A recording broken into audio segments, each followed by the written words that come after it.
If you are a parent of small children and if you want to understand what good parenting is all about, then this show is exactly for you.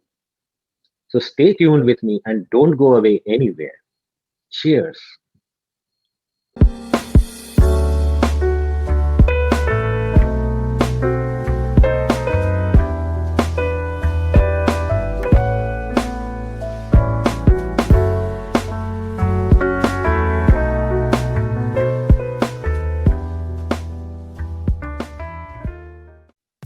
Welcome to Sip and Talk with Vikram in our book review section.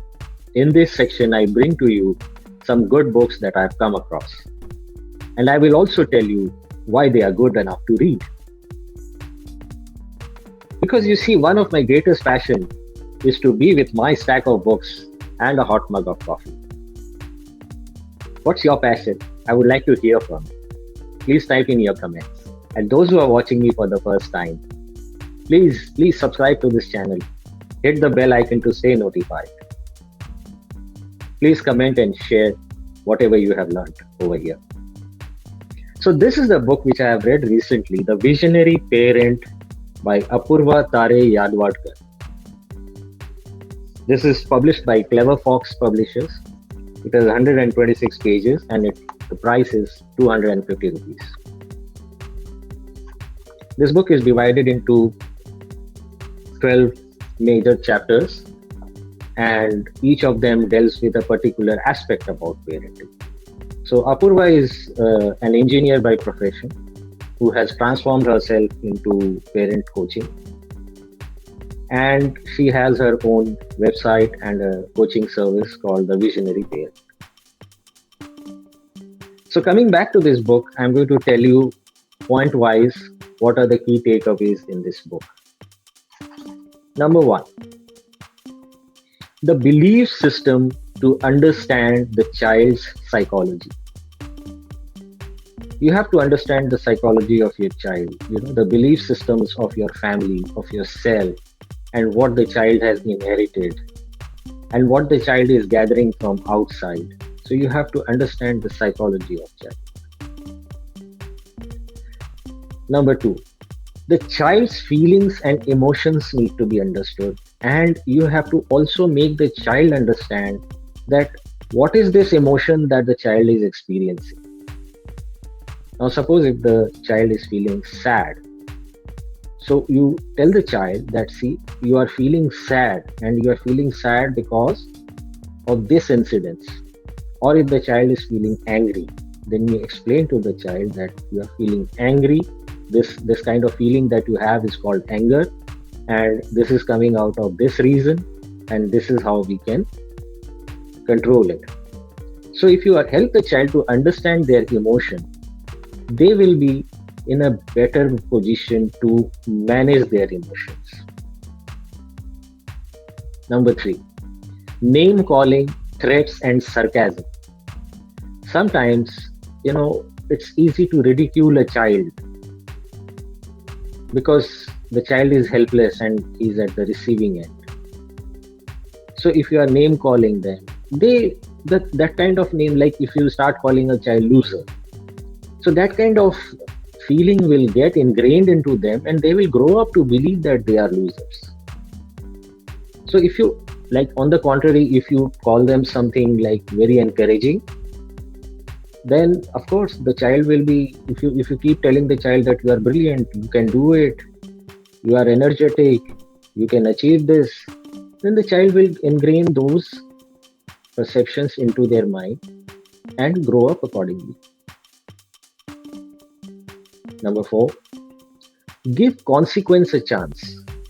Do not punish the child, because if you punish the child thinks that you have just used your dominance and your strength against the child. They really do not appreciate and understand why they were punished. Instead of that, teach them the cost of the consequences. That, look, you are behaving in this particular manner and this will result to such and such consequence, and then this is the price you have to pay for those consequences. So once the child knows what he has to gain or lose from the actions, those actions will be now more responsible because they are aware of the consequences and the cost along with the consequences. Number five, the connection paradigm. Connect with your child. Have that bonding. Let the child come to you to discuss if they have any issues. Nowadays, children are going through depression syndromes. Sometimes we want to set some rules for the children. Now, before you start implementing such rules, please announce them and let the child be aware that these are going to be the rules to follow.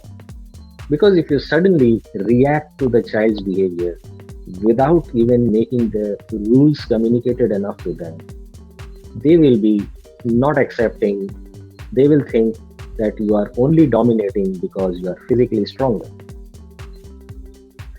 So, to have a proper connection with the children, talk to them, spend time with them, talk to them in their language, talk to them about their problems instead of being preachy and teachy.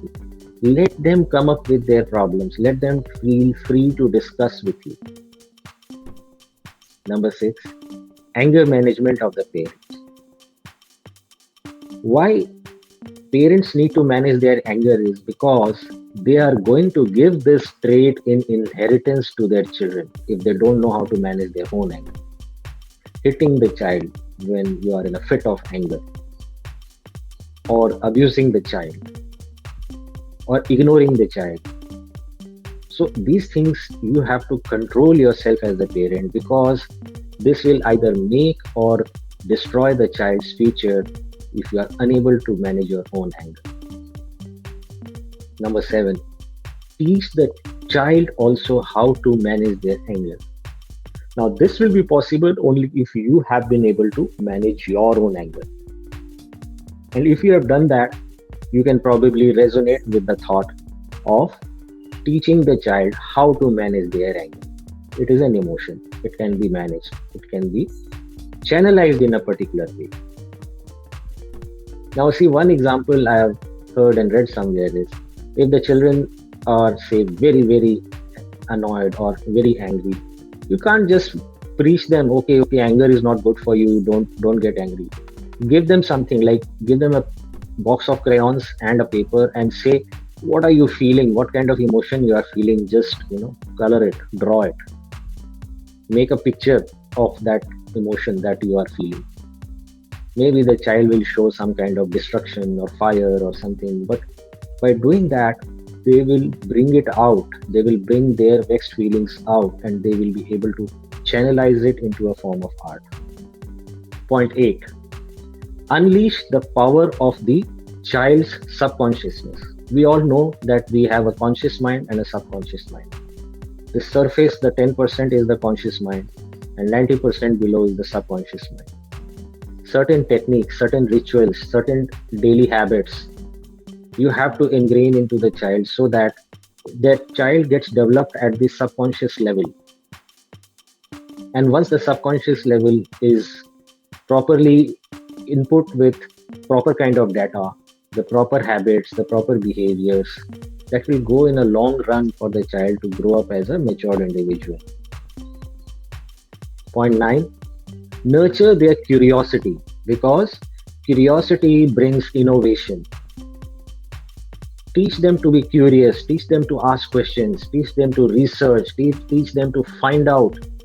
If a question comes in, you should not just let it go away. You should encourage the child, come on, let us Google it, let's find about it.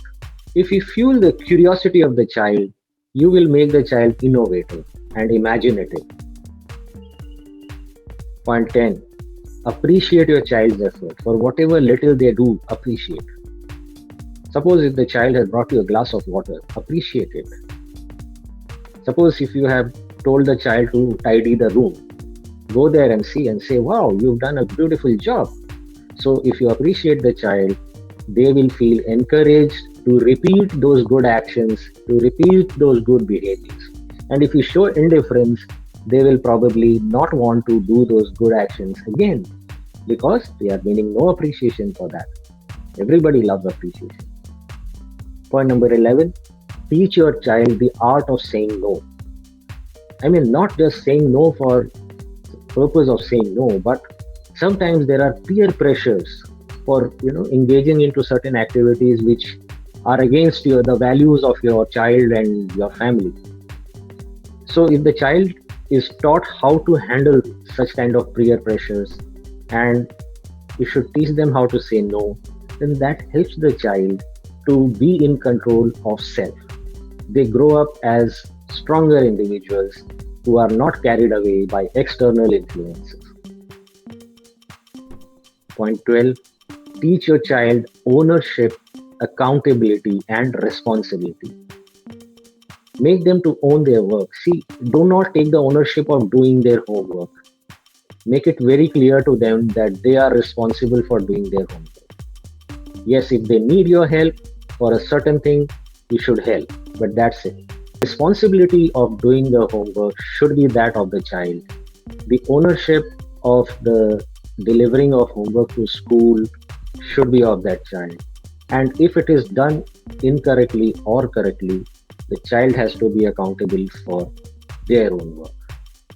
So, viewers, do you resonate with these thoughts that I have just mentioned from this book?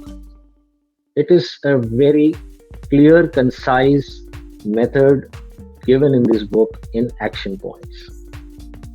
So, here is my take. This book is a short book. It is given in actionable points. It has got certain key elements to be touched upon in the course of parenting a small growing child.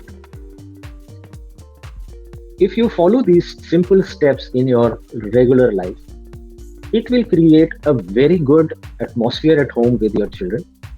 It will give them a great support from you as a parent. And you should have the future vision of your child as to what kind of individual you want your child to grow up as. Certain behaviors you have to curtail in yourself. Suppose you have the urge to drink and smoke. Should you do it? And should your child watch you doing those things? And then if you tell them not to do it, will they listen to you? So these are the things which are described in this book in a very thought-provoking manner. And hence, I recommend this book to you. Do get a copy today and read it. It is also available in ebook format on Amazon.com. So viewers, what is your take on this? I would like to know. Please comment below. And those who have watched me and not yet subscribed, please subscribe to this channel. Please hit the bell icon to stay notified. And yes, keep posting your comments. Share this video and amplify to as many parents as you can. Thank you for your patient listening. Namaste.